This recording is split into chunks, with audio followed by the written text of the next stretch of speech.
All right, guys.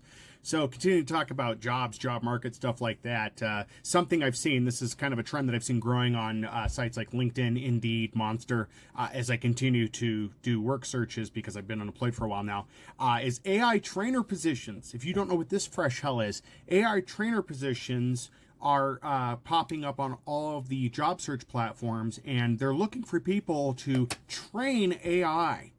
And you might be thinking, well, that doesn't seem too bad, right? I mean, what could that possibly be? They're looking for people from all practices to train AI.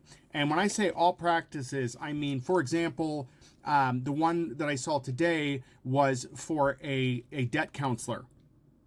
And so what they're looking to do is have professionals sell out their entire industry so that they don't have to pay people to do debt counseling anymore. They're going to have a debt counselor train an LLM and chatbot to go ahead and do that job. And they're paying high. I've seen some of these at 75, 80 an hour is what they're offering. And it's a contract position. It's a 1-year contract position on pretty much all of these.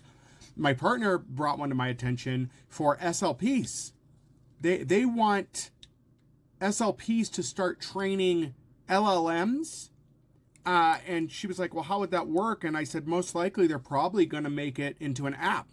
They'll put an app out that's AI backed. So you don't need to go see a professional. Go see our app. I've also seen this for mental health care.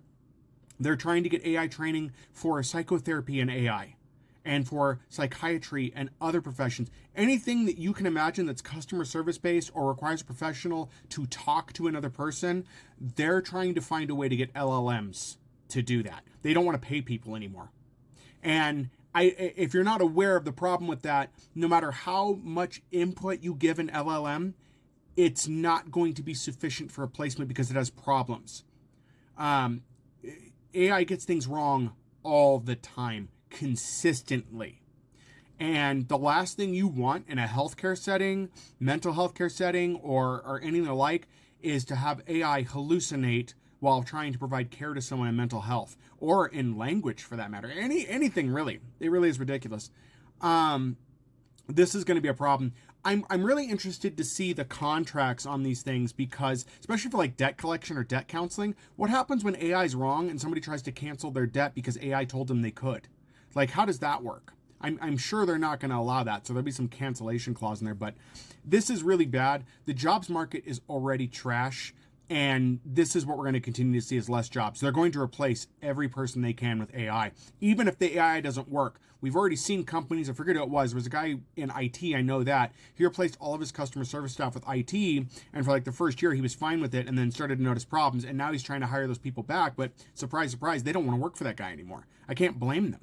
Why would you want to go work for a place where you put your time in, and at the drop of a hat, a guy was just like, yeah, we're replacing you all with AI. Peace out. So, what are your thoughts on this? What jobs have you seen? And, do you think we should continue this? I don't think we should. It should be outlawed. There needs to be regulation on this. Speaking of which, Montana was the first state to pass protections for compute. I'll get into that in another video. But, yeah, really is terrible that this is happening. So, yeah.